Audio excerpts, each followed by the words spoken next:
abalungi abatulambaniriza ate nate ku mukutugafu omuganzi gwa Tindi File nze Jona Ssentongo. Olunaku olwaleero tuzze waneeno ku kitebe kya Linglong abangi bimanyi nga Mandela Group of Companies. Well, ensonga etuleseza olunaku olwaleero ebadde yakubanga ate bagabira omuwanguzi waabwe mu kazanyo akateekebwawo okubanga ate afuna emmotoka ey'amasannyalaze. Mu Uganda kitegeezeddwa emmotoka ez'amasannyalaze ziwezeemu 4 nga nno okwo emmotoka 17 zokka ze z'amasannyalaze ddala. Olunaku olwaleero twegwatiddwako omwami nga nno ono ye yasookera ddala okuba nga ate afuna emmotoka eno ey'amasannyalaze. Tugenda kuba tuwayaamuko naye atubuulire byanjawulo ki ebiri ku mmotoka eno ey'amasannyalaze. Yo waali osobola okuba nga ate ogigeraageranya n'emmotoka zino eno ezinywa amafuta. Ayo byonna agenda kuba ate abitugambira ddala. Tutambulire ddala mu maaso. Kanneetooloole nti ndowooza tusobole okuba nga ate tufuna ekyenjawulo ku mmotoka eno. Omukulu ssebo, wasiibyo kya ssebo? Ndi ssebo ogamba ki? Oli bulungi? Nnyo. Ndi bulungi. Buuza kuba tulaba. Ndi bulungi, ntambulira ku mukisa gwa Katonda. Tunula wali. Yes. So ndi bulungi. Amannya go? Amanya nze Mugisha John Bosco. Ssebo. Olunaku olwaleero emmotoka ey'amasannyalaze gwe mulimu okusosa ogituulamu. Ndaba nga interior waayo mulungi nnyo ate ne wabweru byonna birabikira ddala bulungi. Nga tutandikira ddala emmotoka eno weeyunga otya mu kazanyo okuba nga ate ogiwangula? Akazanyo kano nze okuwangula eno emmotoka kale saamanya nti nnyingidde akazanyo bwe nali ngula emipiira nga nteeka ku kamotoka kange akakadde nga njagala kugenda ku mukyalo. Olunaku olukulu omwaka ogw'2023 nga 2023 awo nze ningula emipiira ninteeka ku motoka nga mpulipeeringa ngenda mu kyalo. aba City Oil Jinja Road Nakawawo ne bankolera emmotoka yange bulungi eyo. Sajja ninvuga ningenda mu kyalo. Kati nali ku mulimu mu mwezi ogw'omusanvu mu mwaka ogwa 2024 nindaba essimu ngeze nti ndi lucky winner. You are lucky winner of a car. Electric car. Wow. Nange saakikiriza nali ndowooza bino eby'omu kibuga olw'okuba nali kumpi omwo kati ningamba ninako omwana wange ningamba omanyi bankubira essimu nti mpangudde emmotoka naye sibikakasa. Ne tutambula ntugenda ku City Oil Kira Road ngenda okutuuka nga ebintu bituufu. Ngira ali omuwanguzi eyasooka ne bagamba kati nyonyamu zaali 2 nga zibagabye ne bagamba nyonyamu gy'oyagala nange kwe kujjamu eno. Banzikiriza nti bule buli emu nkebere munda ndabe nga bweri bwe natulamu eno munda waayo. Ng'olaba erabikira ddala ng'eggulu. Nagamba buno obulungi obuli kweno emmoloka sigivaamu nimbagamba sigenda kunoonya ey'okubiri nenzeemala. Otyo? Kwe kweyanza Mukama olw'ekirabo kye yampa mw'ogwo omwaka ogw'2024 ate ninsiima n'abo aba Mandela bagimpa. Olwo bwe bagimkwasa ne bagimpera wano mu 6th Street emmoloka ngivuze sigenda mu garagi tewali sinywa mafuta ntwala butwazi wali ne bancagingira. Ovuga boda tu boda? Nvuga bulungi ekibuga kyonna buli nsonda nze ntambula. Kaakati olunaku olwaleero njagala tulage omulabi atulaba eyo ebirungi ebiri ku mmotoka eno. Osanga abantu bangi bajja kuba nga ate bava ku ziri emmotoka ez'amafuta badde ku zino emmotoka ezikozesebwa amasannyalaze. Njagala obaagazise features ez'enjawulo zonna eziri ku mmotoka eno na biki eby'enjawulo byerina. Tutandikire ku kintu ky'okuba nga ate ekozesa amasannyalaze. Emmoloka yo obulungi bwayo sobola kubunyonyola nimbumalayo. Otyo? Naye obulungi buyitirivu. Munda wokka interior nungi ndowooza singa babalagako kirabira ddala nti kyendiko kituufu. Olinga atudde mu Range Rover. Ddala. Njagala tutandikire ku kintu ky'amasannyalaze. Ekyokubiri eno emmoloka y'amasannyalaze sinywa mafuta. Ate sisasula ssente bwe baba bancagingira. Osobola n'okucagingira mu nnyumba ewuwo gy'osula. Bacaginga bati emmotoka eno? Emmoloka eyina charger ziri 2 ate bampa ne ne bagiyita socket ey'oku kisenge nsobola okuwayalinga ennyumba oba mu garagi ninteekako eyo socket mwenkonekitinga noteeka ewo kugamba ebeerangawo n'alaba essimu ng'eri ku charger. Yes, erina charger naye nga eringa yes kubanga okonekitinga wali mu socket yayo n'oyingisa wali mu maaso n'ocharginga eryanda. Ekirala erina ne charging omutwe gw'entambula nagwo kubanga olaba kati mu kibuga mulimu charging places gwe guno omutwe gw'onagamba nti yeno kebo eyingira mu masannyalaze. Kati bw'ogenda electricity oil guno omutwe gwe gwetaagisibwa kubanga ebirala ebyokucharginga weebiri n'eyo sente gye kichargingirako weeri. Kati bajja wali ne bakonekitinga nga bw'olaba bwe tukonekitinga ku simu guno omutwe guyingira wano mmotoka n'ekire ky'amasanyalaze kiyingira wano mmotoka n'echarginga 3 hours are enough. Kali njagala okumanya tenywa nnyo masannyalaze nga bwe tubeera ewaka n'ogamba nti firiji ngitadde ku masannyalaze naye ennyo okukamala. Ennywa yaayo amasannyalaze ye eri etya? Eno ngivuga wiiki nagichaginze ate sinachagingirako mu nnyumba kubanga tekyetaagisa. Nze kati nafuna omukisa omulimu gwenkola ovugako katundu katono nnyo boda ziba 100 kati nze njibalekera wali ku petrol station charging system weziri ne banchaginga. Voltage ndaba eno bagitera nnyo chargingira ku low voltage kubanga eno yo battery yayo si nene ngeno awangudde olwaleero yawangudde emmoloka ya double door nene esingako wano esingira ddala eno kubanga ye eri njirabye erina ne battery nene kati yeeno battery ntiniko naye bw'obanga tuli muntu atera nnyo okuvuga kudde eno neeri nsambula wiiki namba nga sinaddayo kucharge ng'ochaginze etuusizza 1,000. Yes, bwetuuka 1,000 nze olugendo lwange lwentambulamu kubanga bweweza 1,000 ndina omukisa okugivuga kilometers 3 kati aba agenze embalala aba yatuuse. Bwetuuka 1,000 osobola okugenda n'otuuka embalala? Yes. Ate okudda oba olina kucharginga bucharginze? Bwe mba nsuze nchagingirawo dene ku makya ninzikya netuuka waka. Naye kati nze nvuga wiiki n'ama nga sizeeyo kucharginga. Ng'ogera mu distance okuva ewaka ne ku mulimu obeera? Okuva waka ne ku mulimu awo.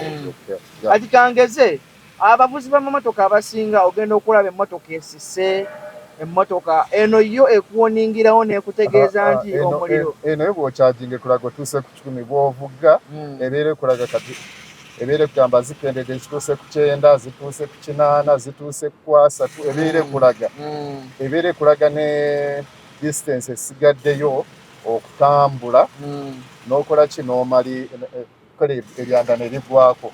Kati eyo message esigala ekulaga wano ku dashboard bw'olina okukozesa obwongo bw'onoogamba kati bw'ema nsigaliza 270 kati kilometers kati wengenda wa kilometers meka awo n'okimanya n'ocharginga. Naye n'emmoloka nene abantu bagiraba ng'entono ndaba esobola okugyamu abantu emabega naye n'emmoloka nze famire yange ffenna tutuula ntugenda ku charge ne mugyamu abaana batuula bulungi emabega amawulire natuula no mu maaso tugenda ku charge. Nze bwe mba nina ebyokwetika entebe emabega kale njeebasa bwe nti ninteekamu ebintu byange nintwalira abaana waka. So sida ate bali bagamba nti oyinza okubeera n'emmoloka ate n'opangisa boodi ekyo tekisoboka. Njagala oyongere okutwagaza emmotoka eno bintu ki ebirala eby'enjawulo ebigirimu? Kati ekisookera ddala eno emmotoka ne bwebeera mu ddwaliro munda oyingira oba omulwadde oyingira olwasazeeyo okuba entono naye kyengezaako okwogerako ku ekyo emmoloka eno terina noise gyefulumya nti omulwadde agenda kufa. Onyinza n'okujja n'ekutuuka ebbali era kuba wano neegendereza nnyo.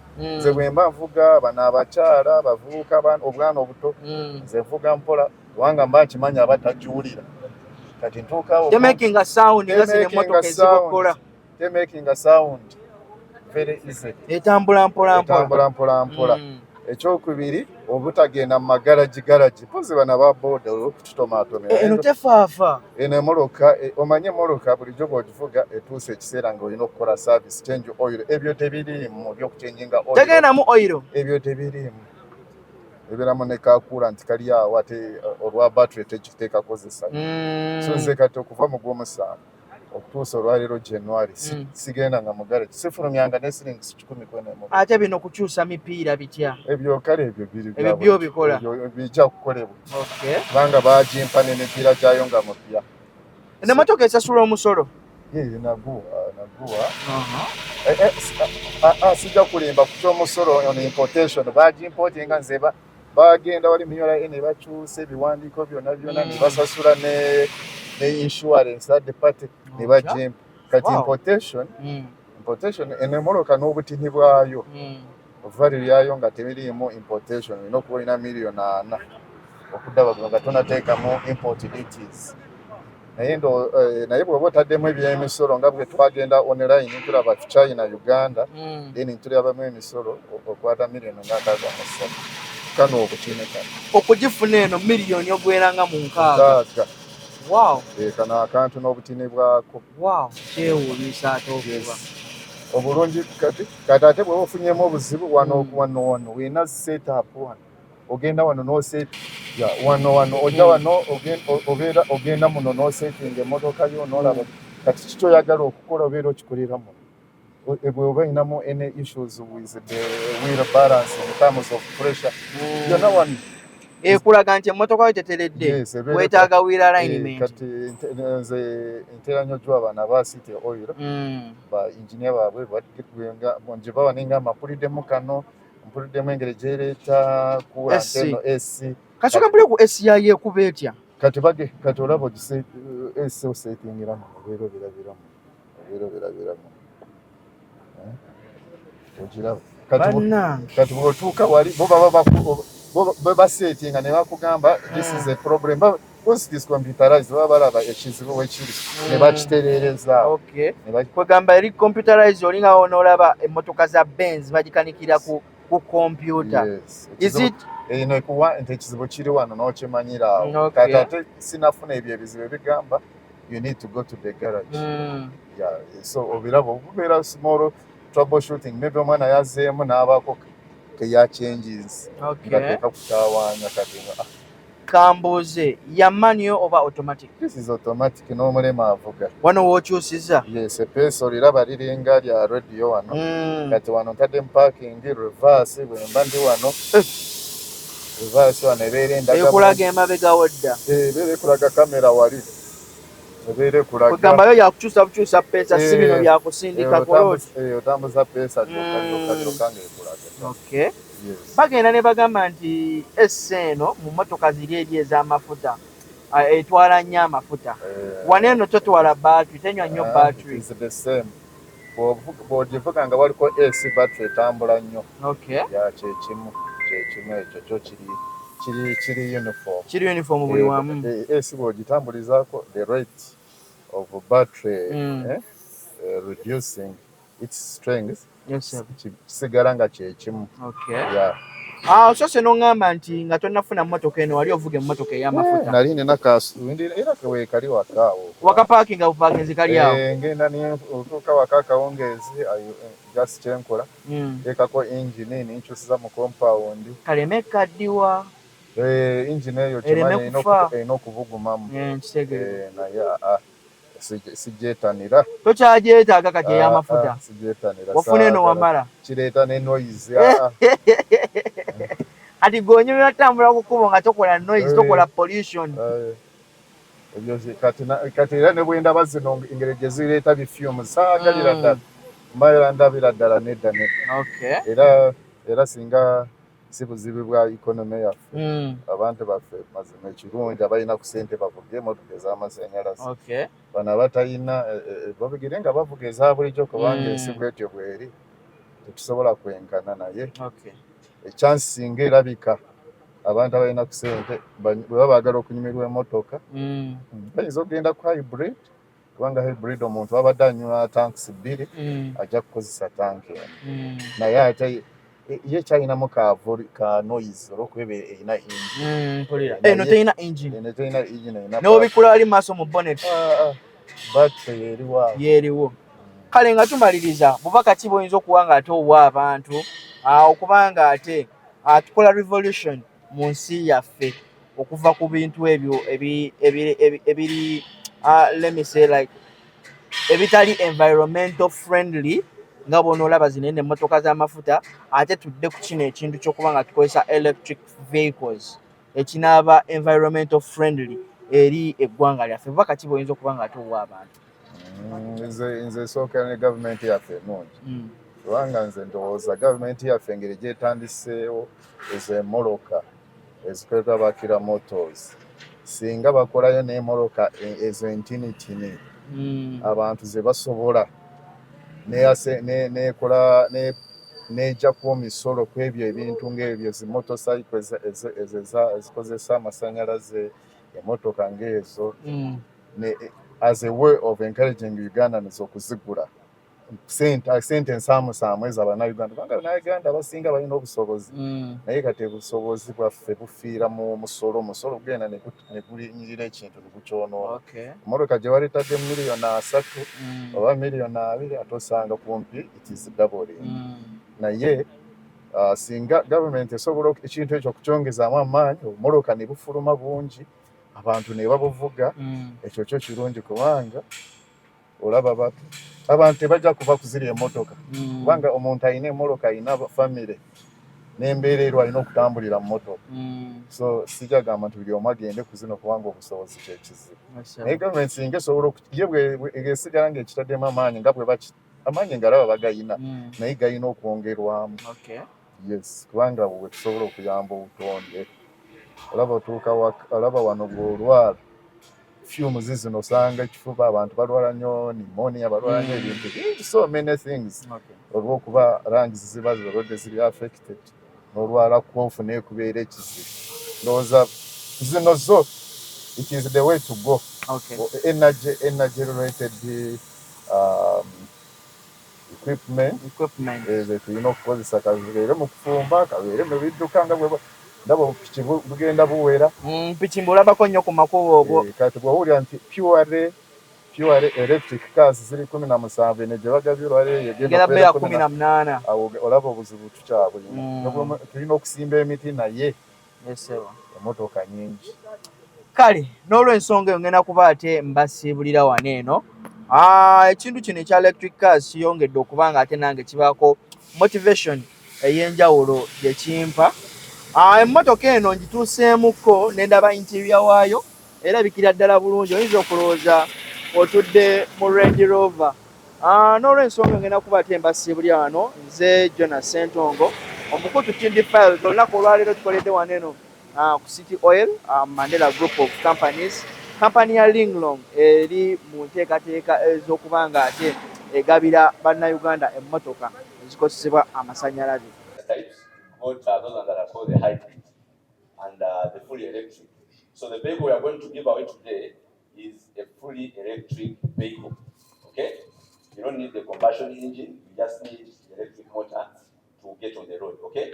So what we are giving out today is fully electric. You just need to charge it and carry on with your journey.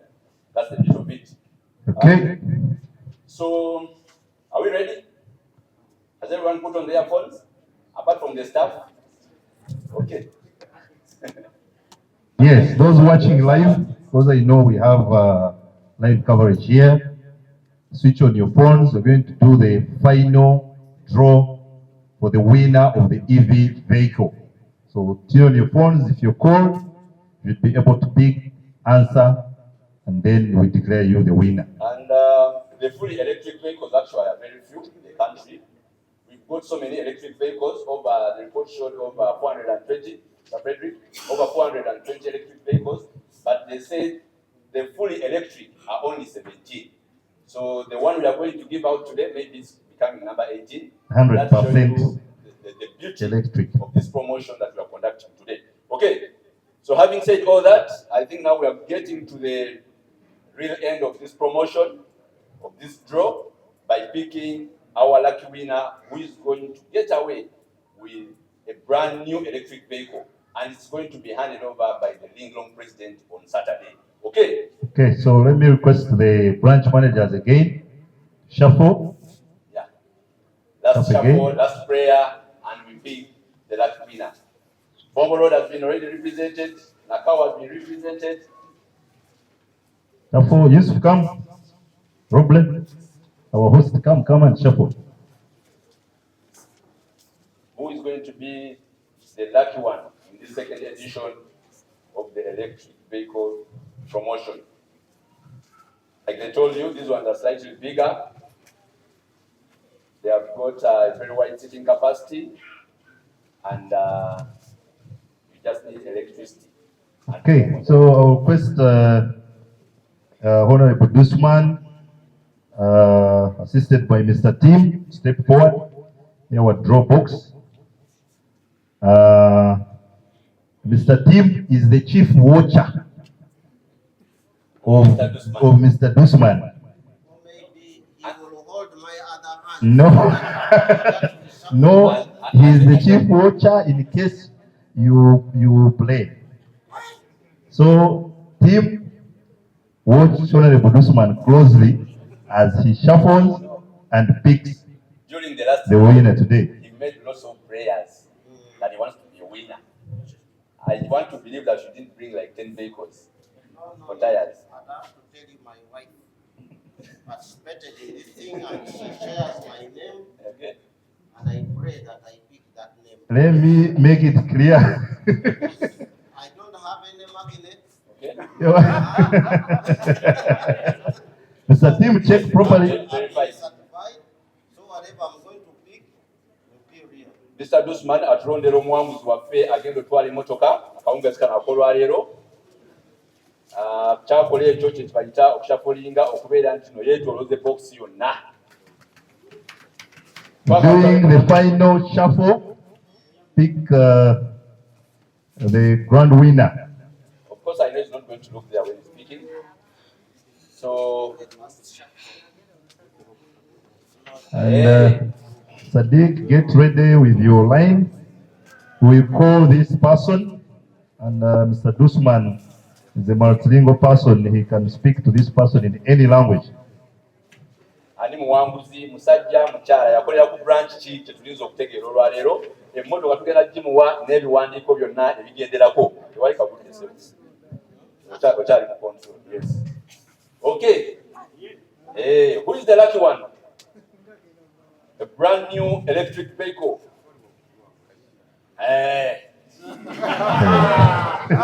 That's how lucky is. Dusman, They pick, they put back, but eventually they have to pick the winner.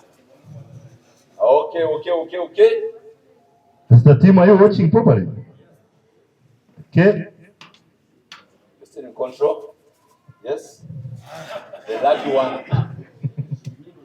So if they ever tell you that you're lucky, that's what luck means. And the winner is We first even put on glasses properly so that I don't. Are we ready for the winner? Okay. The winner is Cheyune from Namirembe.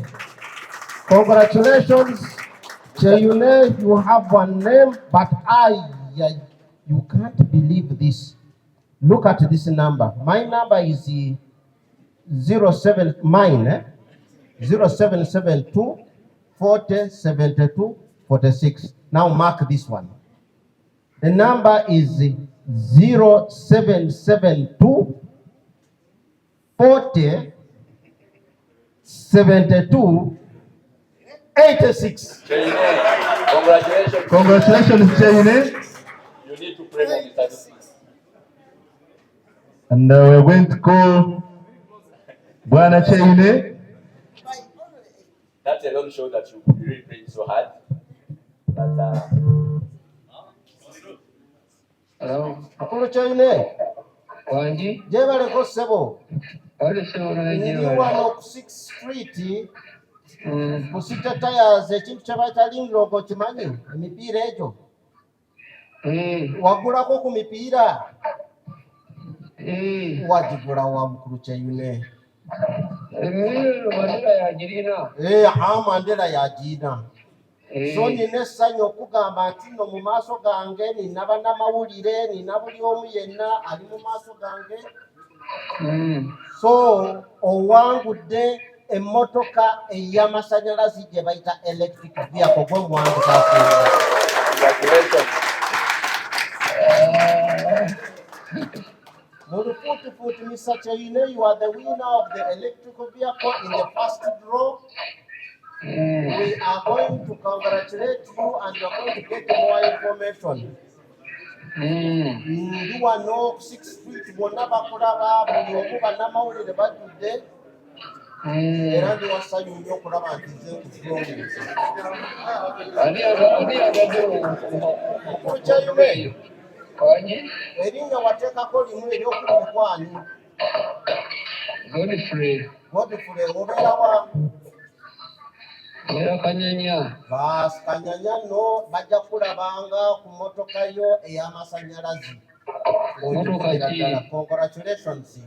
Mr. Joyino owulira otya okubeera omuwanguzi w'emmotoka? Mmotoka y'amasannyalaze ekolebwa City Tires. Bukozi ki nkola ki? Emmotoka eyo abalindiro bwe bagikola era bw'oba okulya details ojja kuba ogiraba mmotoka yaffe ya buyonjo.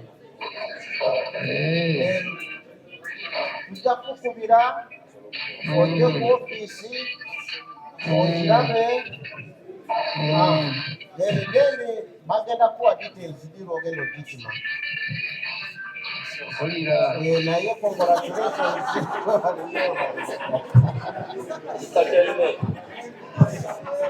Mr. Joyine oli kumpi ne City Tires Australia osobola okujja wano obudde buno bwennyini? Oli walako? Kale esimu giteekeko tujja kwongera okukubira okulabika nti no tukwasa emmotoka eyo kulw'omukaaga onaabeerawo. Kale naye owulira otya muli okubeera ng'oli muwanguzi olw'emipiira gya Linglong? Onaakakasa olabyeko datibakkasiiri okola mulimu ki mukama wange? Oli busuubuzi. Kale tujja kwongera okukubira tukwase emmotoka y'omu bujjuvu ssebo. Nzimanyi essanyu likuyitiriddeko naye ge amawulire. Okay, Sebo. Kale Sebo. Kale, congratulations Cheine. Congratulations. Cheine Godfrey is our winner for the electric vehicle second edition of the City Tires Linglong electric vehicle promotion. Cheine agambye ajja kusanyuka ng'alabyeko. You'll only get more excited after seeing, and that will be on Saturday. Yeah, at least he's on air, and we'll try to get in touch with him after here so that he can be available on Saturday and officially receive his grand prize. Once again, we congratulate Cheine and the other winners of the other prizes. Our other customers who missed out want to